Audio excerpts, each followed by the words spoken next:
Season of the Deep.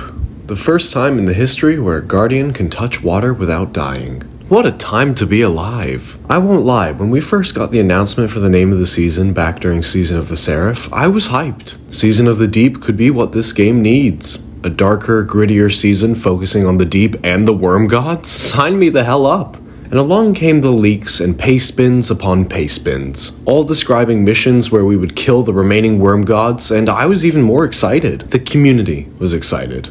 At a time where we were still recovering from the abysmal story of Lightfall, which, if you want to see me tear apart, go check out my hour-long deconstruction on that, and the hot take of Amanda's explosive outing, and plus the death of Lance Reddick, the community was looking for a spark. Some sort of hope for the future. Then came the teaser. Guardians listening. This is Deputy Commander Sloan requesting emergency support. Oh, we're doing this again, where we don't get the trailer until the day of the season. Okay. I thought we weren't going to do this again, Bungie, after the backlash for all the times you've done it before. This is a time when you can't hold all your cards to your chest, Bungie. You need to give us a reason to be excited after you under-delivered with Lightfall. Okay, so now the trailer is out, and wow, what is that? Before we go any further, did you know that only 0.8% of you watching are subscribed? Shocking, I know. So why not consider subscribing if you enjoy the content? It's free and you can never change your mind because you're signing a binding contract. Alright, back to the video. This goes without saying, but spoilers ahead for Season of the Deep and its finale for those who haven't played it yet. With Bungie's lack of marketing for this season, something they've done for several seasons prior, this could mean only one thing. We were in for an amazing 10 out of 10 season, right? Well, not really. But we'll get to that soon enough. Right now, I want to talk about the marketing for Season of the Deep, or the lack thereof. This has been a pattern with Bungie for quite some time now, it beginning with Season of Arrivals. Now, I was fine with them doing this for Arrivals because that was a huge moment in Destiny's history with the Black Fleet arriving in our system for the second collapse. Plus, it was the Beyond Light Vidoc. But Bungie started doing this more and more until practically every season was getting a trailer on the day of release, and the community grew sick of it fast. Bungie themselves have admitted that this new marketing strategy didn't work the way they intended, so they started advertising their seasons again. That was until Season of the Deep resumed this trend. So why am I saying all this? Well, it ended up falling on the community to advertise the season for Bungie. As I stated earlier, along came the leaks and paste bins upon paste bins. This is where the hype came from. Bungie did release a twab at the time talking a bit about Season of the Deep and what changes were being made to the seasonal model, but that was about it. Just some fluff to keep us entertained until the real trailer dropped. Oh, also #RipTwab. Leaks are always a controversial topic of conversation, and I honestly have never seen a situation where a game had such bad leaks before. That's not to say there haven't been big leaks from other games before, but I genuinely cannot recall a game that has suffered from having most, if not all of its story leaked online before it was supposed to release. Now, I'm not going to dive too deep into the cesspit that is the conversation about the alleged leaker because I have no stake in it. But I will briefly talk about how the leaks affect the game and the player's excitement for season/expansions. Every season/expansion, there are massive waves of leaks, and many credible leak accounts on Twitter putting information out there. But Fawn, why don't you just avoid the leaks if you don't want to know anything about the new stuff? Well, my freckled little friend, that is an excellent point, if we had anything to substitute for it. Let's face it. We as a generation have a much shorter attention span than those that have come before us, and that is due to the apps we have access to these days. Research shows that the early 2000s showed that millennials' attention span tapped out at 12 seconds, and for Generation Z, my generation, the number is even lower at 8 seconds. This is because of how many screens we tend to juggle and the number of apps that feed us forms of entertainment in those 8 seconds. With multiple devices, this generation became used to multitasking and jumping between activities at a high rate. In addition, Gen Z grew up having any information they needed right at their fingertips. This accessibility eventually led to Gen Z individuals developing shorter attention spans. Just look at TikTok, YouTube Shorts, and even as far back as Vine. Most videos on there are fast-paced and usually under 10 seconds. Now, why am I saying all this? Well, it's because we are naturally drawn to things that grab our attention. Just look at YouTube thumbnails, for example. Big, flashy colors and the wide-open mouth expressions, it's all to grab your attention. With Season of the Deep, we didn't have that. That's why marketing is important. Even the worst creation can succeed if advertised well enough. Hence where the leaks come in. With people growing bored of the seasonal model and losing interest in the story after Lightfall stumbled near the finish line, Bungie really shouldn't have been playing with our expectations. Something that will always ring true no matter what is people's expectations will always surpass the actual delivery of a product. It's just the way things are. Now, that's not to say you can't go blind into things and not enjoy them, because there were certainly moments of the season that I enjoyed on day one. But when trust in the community has gotten fragile and continues to dwindle to this very day, you can't mess around with expectations and expect the best outcome. You need to be realistic. Now, about the actual trailer itself. Something I and the community as a whole cannot deny is that Bungie is damn good at marketing. Like, really good. Every trailer has always pulled me in and, even at the worst in Destiny's history, got me intrigued. A lot of people were excited about a variety of things coming in this season. Be it the possible return of Titan as a patrol space, Taken weapons of both Strand and Stasis elements, Sloan being half Taken, a brand new dungeon, a big worm that we've seen swimming around since Vanilla D2, and the ability to explore underwater. Okay, that's all fine and dandy, but you want to know what got me going? What buttered my biscuit? The fact we were getting some goddamn fishing in Destiny. We'd be able to fish on 3 different patrol zones, the EDZ, the Throne World, and Nessus. What fun to be had! However, we still didn't know about the story or what was truly coming for this season. Another common marketing tactic with Bungie. So what else is left to dive into rather than the season itself? Starting with the opening mission. With any season, week 1 is always the busiest. We first land on Titan and oh my god, destination unlock! Titan's back, hallelujah! Oh, it's just Neptune. Never mind everyone, false alarm. Glad to see that bug is still as prevalent as ever. With the first mission, we touch down on Titan along with Saint 14, Valis Forge, and Zavala, all in search of Sloan who sent out a distress signal. Drifter also shows up at one point and gives us one of his playthings to survive the underwater pressure. Now, to give some praise where it is due, we finally get to hear Xivu Arath's voice and oh my god, is it amazing. I am the mountain upon which all swords shatter! Hone your edge against me! No. Kimberly Brooks does such an amazing job with all her dialogue in the season, especially in the dungeon, but we'll get to that soon enough. Eventually, we find Sloan deep underwater with the long girl in the soup, Asa. Oh, and Sloan is taken, or partially taken? I don't know. It's never properly explained why she's like this now. Asa, on the other hand, is some ancient being, a being known as a proto-worm. The species the worm gods belonged to before they became what they are today. They had access to deep magic even in the past, but the Witness corrupted the proto-worms with the ideology of the sword logic. Asa fled through the Ascendant Plane from Fundament, while what remained of her people became the worm gods. Sounds cool, right? If only we saw this in the actual game!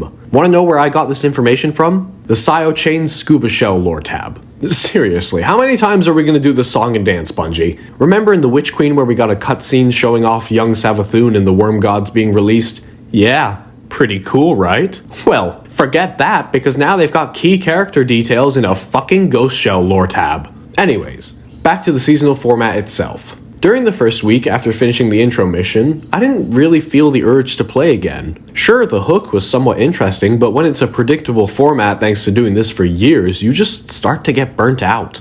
The absence of a new light level cap is both a positive and a negative. It takes the pressure out of having to play some activities you might not want to play, but it's also one less thing to chase. I was never a fan of Gambit weapons, so even though the new skins look cool, I'm just not looking forward to chasing rolls when I already have god rolls with other guns of the same archetype. The seasonal activity is okay, I guess, in a similar way all the previous season activities have been. The seasonal story has a cool intro and reveal, but further than that, it isn't interesting enough until maybe the last week. It's yet another setup for, we have one single allegedly big task that requires repeating the same stuff every week for small meaningless increments until something happens in the season finale. And then there's fishing, which is mechanically just pressing one button 2 times. Sort of a slot coin machine that drops fish. I think this is a season for casually dipping in sometimes while mostly playing other games or devoting more times to other hobbies, which might be a good or bad thing depending on your expectations. This is around the time when a certain other game began making waves in the Destiny community. Diablo 4.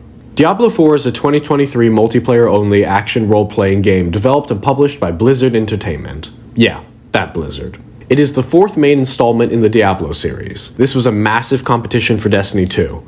A true Destiny killer, if you want to use that term.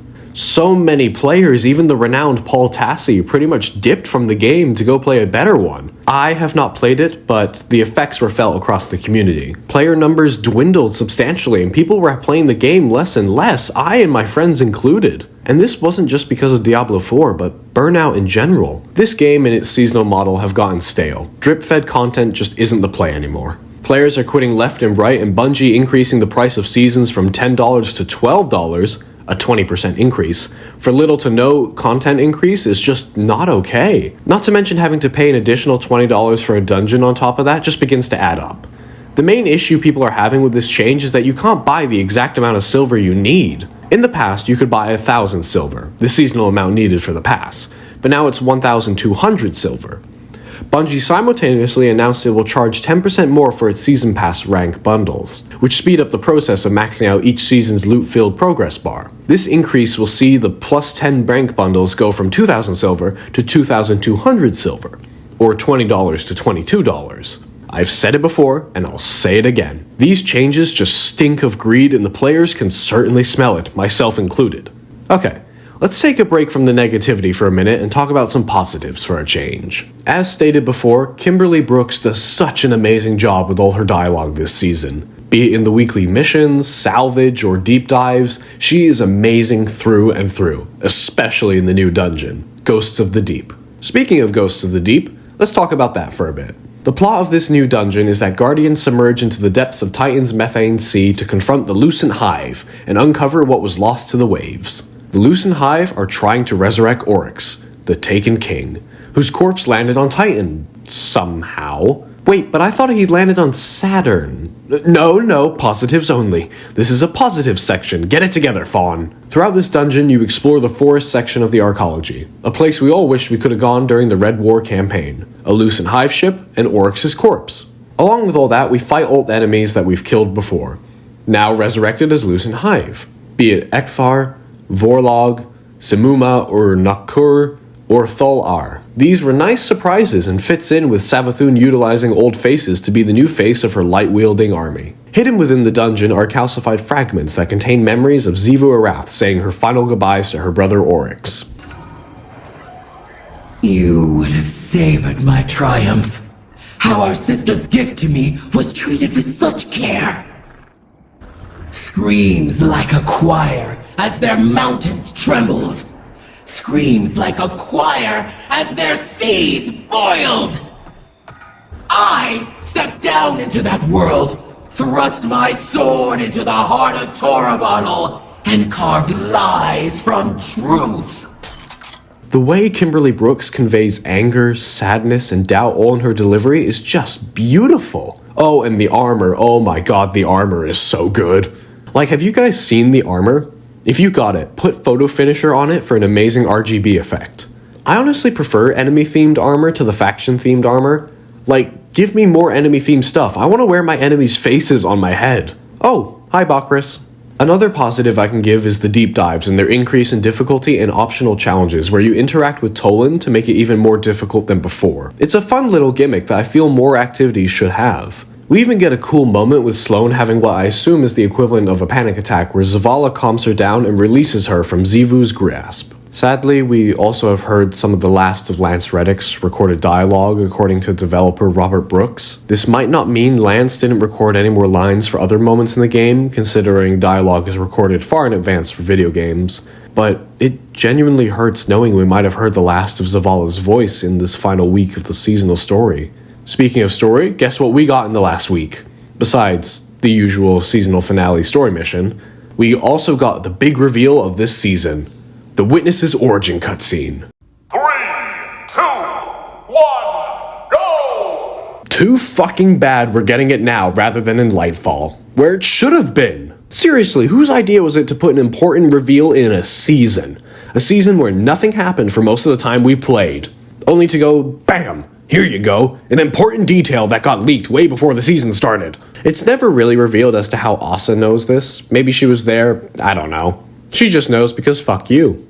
Another thing that pisses me off is just how every returning planet from the DCV, they aren't locations we can go to outside of seasonal activities. Titan was severely underused, and we barely went back to any of the old familiar locations. But I'm mostly disappointed by the new seasonal weapons. They are the Reckoning weapons, but taken and sound exactly the same. These aren't reskins, they are just lazy recolors, and it bums me out since I love weapons based on their aesthetic and firing sounds. There was a collab with Sony that gave us some items, armor, and finishers based on God of War, The Last of Us, Ghost of Tsushima, and Horizon Zero Dawn. They all look cool, but guess what? You gotta pay $20 for them each for each class. Fishing. Fishing spots being in combat zones is a miss. Fishing spots being removed for public events, I understand why, limited players and zones, etc., is also a miss. Fishing should have been in a non-combat/public event areas. There are enough of those zones around/in-between zones. I really would prefer if it was just allowed to be a stupid social zone for people that go and emote with each other. The servers need to be fixed. I know Bungie addressed the server issues, but they didn't at the same time. We need dedicated servers. It feels awful that Marathon is getting them, yet this 6-year-old game isn't. I understand the seasonal model is changing next season, but I was disappointed with the grid replacement we got with the seasonal challenge grid instead. I get that it was made when the season was finished, so I'll give props to Bungie for attempting to change something, but I don't have high hopes for next season's changes. Speaking of next season, the Savathun reveal. It certainly happened. We all knew it was coming eventually. Whether we thought it was going to be this season or the next, we knew it would happen before Final Shape. It was underwhelming because we all know we're going to dick about for most of next season with Imaru, Savathun's ghost, and probably revive her in the last week while Zivus tries to stop us again. Oh, Kelgarath came back this season, but was taken this time. He really is competing for Tanix's title of most memeable boss ever. Something I wish would happen is us going back to the Dreadnought. It keeps getting mentioned in lore tabs and quests, but we never actually stepped foot in it since D1. I just feel like such a central location would have been perfect for the dungeon this season, especially with the Lucent Hive trying to revive Oryx. Oh well. One final little thing is the Destiny community itself. There is no pleasing people. Recently, Myling Games posted a video talking about the end of season reveal, and he included Savathun in the thumbnail. The thumbnail has now changed to Sloane being possessed by Xivu, but to some people, the damage has been done. This is where it gets a bit complicated. Some people knew about this already due to leaks, but others didn't. So you've got two warring camps, but here's the issue. He posted a video about the topic that was released on a Tuesday, a day we all know is weekly reset. We knew there was story stuff happening each week, so you can't be surprised when someone covers what happens in that week. But I guess there's no pleasing everyone. This season felt so stale compared to others, I would dare say it felt like we were back in Season of the Worthy. Bungie's in a very tough spot, because not only are they dealing with the backlash from Lightfall and the staleness of this seasonal story, but also the massive server issues. People are getting booted left, right, and center, and now there's a new ban wave for speedrunners, and people are just overall frustrated. Bungie, you need to be straightforward with us. What the hell is going on behind closed doors? Are our concerns valid? Tell us, Bungie, please! With a month and a half until the next season, we are yet again in a peculiar spot where no one knows what's going to happen next. I don't know what's going to happen next. And I'm honestly so tired of this.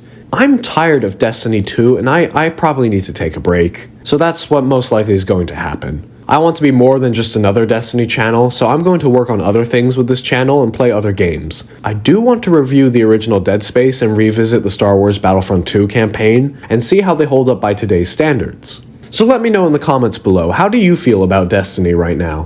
What games would you recommend I check out and possibly make videos on? Hopefully Bungie has heard our complaints and will take them to heart. I've been Fawn Umbrella 612, and I hope you have an amazing day. Stay frosty.